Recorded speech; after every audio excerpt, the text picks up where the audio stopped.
فلا أقسم بمواقع النجوم وإنه لقسم لو تعلمون عظيم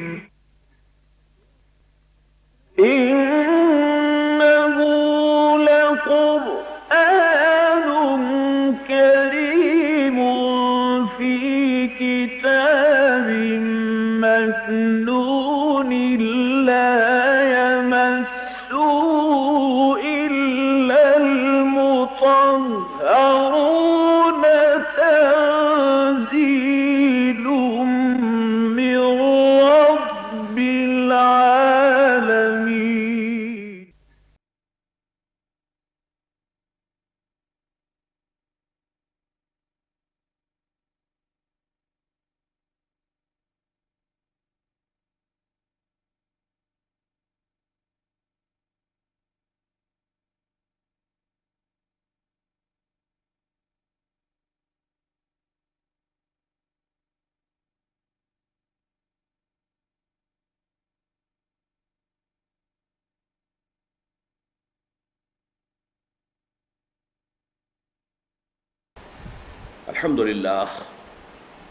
الحمد للہ وکفا والصلاة والسلام علی عبادہ الذین اصطفیٰ خصوصاً علی افضلہم وخاتم النبیین محمد الامین وعلی آلہ وصحبہ اجمعین. اما بعد فقد قال اللہ تبارک وتعالی کما ورد فی بدء سورۃ آل عمران اعوذ باللہ من الشیطان الرجیم بسم اللہ الرحمن الرحیم. الف لام میم اللہ لا الہ الا هو الحی القیوم نزل علیک الکتاب بالحق مصدقا لما بین یدیہ وانزل التوراة والانجیل من قبل هدى للناس وانزل الفرقان ان الذين كفروا بآيات الله لهم عذاب شديد والله عزيز ذو انتقام. ان الله لا يخفى عليه شيء في الارض ولا في السماء هو الذي يصوركم في الارحام كيف يشاء لا اله الا هو العزيز الحكيم. هو الذي أنزل عليك الكتاب منه آيات محكمات هن أم الكتاب وأخر متشابهات فأما الذين في قلوبهم زيغ فيتبعون ما تشابه منه ابتغاء الفتنة وابتغاء تأويله وما يعلم تأويله إلا الله والراسخون في العلم يقولون آمنا به كل من عند ربنا وما يذكر الا اولو الالباب. ربنا لا تزغ قلوبنا بعد إذ هديتنا وهب لنا من لدنك رحمة إنك أنت الوهاب. ربنا إنك جامع الناس ليوم لا ريب فيه إن الله لا يخلف الميعاد.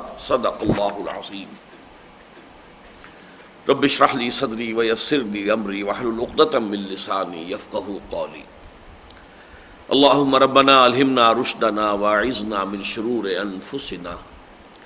اللهم ارنا الحق حقا وارزقنا اتباعه وارنا الباطل باطلا وارزقنا اجتنابه. اللهم ارحمنا بالقرآن العظيم واجعله لنا اماما ونورا وهدى ورحمة. اللهم ذكرنا منه ما نسينا وعلمنا منه ما جهلنا وارزقنا تلاوته آناء الليل وآناء النهار واجعله لنا حجة يا رب العالمین آمین. آج ہم اللہ کے نام سے سورہ آل عمران کے مطالعے کا آغاز کر رہے ہیں. قرآن حکیم کی سورتوں میں جو نظم اور ترتیب ہے کہ بحیثیت مجموعی پورا قرآن مکی اور مدنی صورتوں کے 7 مجموعوں پر مشتمل ہے، یعنی کچھ ایک یا ایک سے زائد مکی صورتیں، پھر ایک یا ایک سے زائد مدنی صورتیں، یہ ایک گروپ بنتا ہے. پھر مکی آ جائے گی ایک یا ایک سے زائد، اور پھر مدنی آئیں گی ایک یا ایک سے زائد، تو یہ دوسرا گروپ مکمل ہو جائے گا.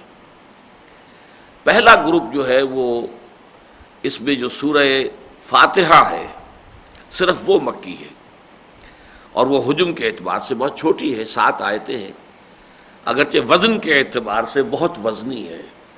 خود وہ اپنی جگہ پر قرآن عظیم اس کو قرار دیا گیا ہے سورہ ہجر کی ایک آیت میں، وَلَقَدْ آتَيْنَاكَ سَبْعًا مِّنَ الْمَثَانِي وَالْقُرْآنَ الْعَظِيمِ، اور وہ واقعہ یہ ہے کہ ام القرآن ہے، اساس القرآن ہے۔ بہرحال سائز کے اعتبار سے چھوٹی سی صورت ہے۔ اس کے بعد جو مدنی صورتیں اس گروپ میں ہیں وہ 4 ہیں، اور 4 طویل ترین مدنی صورتیں، تقریباً 6.25 پاروں پر پھیلی ہوئی۔ یہ سورہ بقرہ، سورہ آل عمران، سورہ مائدہ اور سورہ نساء۔ پھر یہ کہ ان میں یہ 2 کے 2 جوڑے بنتے ہیں۔ قرآن حکیم کی صورتوں میں یہ جوڑوں کی نسبت جو ہے یہ بہت کثرت کے ساتھ نمایاں طور پر نظر آتی ہے، اگرچہ بعض صورتیں منفرد مزاج کی بھی ہیں، وہ جوڑوں کی شکل میں نہیں ہیں، یا یہ کہ ان کا جوڑا فوری طور پر اسی مقام پر متصلاً واقع نہیں ہے بلکہ کسی قدر فاصلے پر واقع ہوا ہے، لیکن اکثر آپ دیکھیں گے جوڑے ملے ہوئے، 2 صورتوں کے جوڑے۔ اور یہ بات جو کہ سورہ زاریات میں کہی گئی ہے کہ وَمِن كُلِّ شَيْءٍ خَلَقْنَا زَوْجَيْنِ لَعَلَّكُمْ تَذَكَّرُونَ، اللہ تعالیٰ اپنی تخلیق کے سلسلے میں یہ ایک حکمت بیان فرما رہا ہے کہ ہم نے جو بھی شے پیدا کی ہے وہ جوڑوں کی شکل میں پیدا کی ہے۔ تو اگرچہ قرآن مخلوق نہیں ہے، یہ اللہ کا کلام ہے، تاہم یہ کہ یہ قاعدہ کلیہ جو ہے وہ کچھ اتنا حتمی ہے کہ قرآن حکیم کی بھی صورتوں میں سے اکثر صورتوں پر اس کا انطباق ہوتا ہے۔ تو سورہ بقرہ اور سورہ آل عمران ایک جوڑا ہے، پھر سورہ نساء اور سورہ مائدہ دوسرا جوڑا ہے۔ یہ جو ایک گروپ بنتا ہے، اس گروپ کو یوں سمجھیے کہ اس میں 2 مضامین ہیں کہ جو ساتھ ساتھ چلتے ہیں۔ ایک مضمون امت مسلمہ سے خطاب کرتے ہوئے، جیسے کہ سورہ بقرہ میں ہم دیکھ چکے، اور ایک مضمون ہے کہ جو اہل کتاب سے خطاب پر مشتمل ہے۔ اور امت مسلمہ سے جو خطاب ہوگا تو اس میں وہ پھر 4 لڑیاں ہوں گی، یا تو احکام شریعت ہیں، عبادات یا معاملات، یا پھر جہاد فی سبیل اللہ جس کی 2 لڑیاں اب بن چکی ہیں، قتال فی سبیل اللہ اور انفاق فی سبیل اللہ۔ پھر اہل کتاب کے ساتھ گفتگو ہے، وہ کہیں دعوت کے انداز میں ہے، کہیں ملامت اور الزام کے انداز میں ہے، کہ جیسے کسی پر فرد جرم عائد کی جا رہی ہو کہ تمہارے یہ وہ جرائم ہیں جن کی پاداش میں تم اس مقام اور مرتبے سے معزول کیے جا رہے ہو کہ جن پر 2000 برس سے تم فائز تھے، اور اب تمہاری جگہ اسی مقام پر امت محمد صلی اللہ علیہ وسلم کو نصب کیا جا رہا ہے۔ تو یہ جو 2 لڑیاں ہیں، تو یہ دونوں لڑیاں ان 4 صورتوں میں آپ کو نظر آئیں گی کم و بیش۔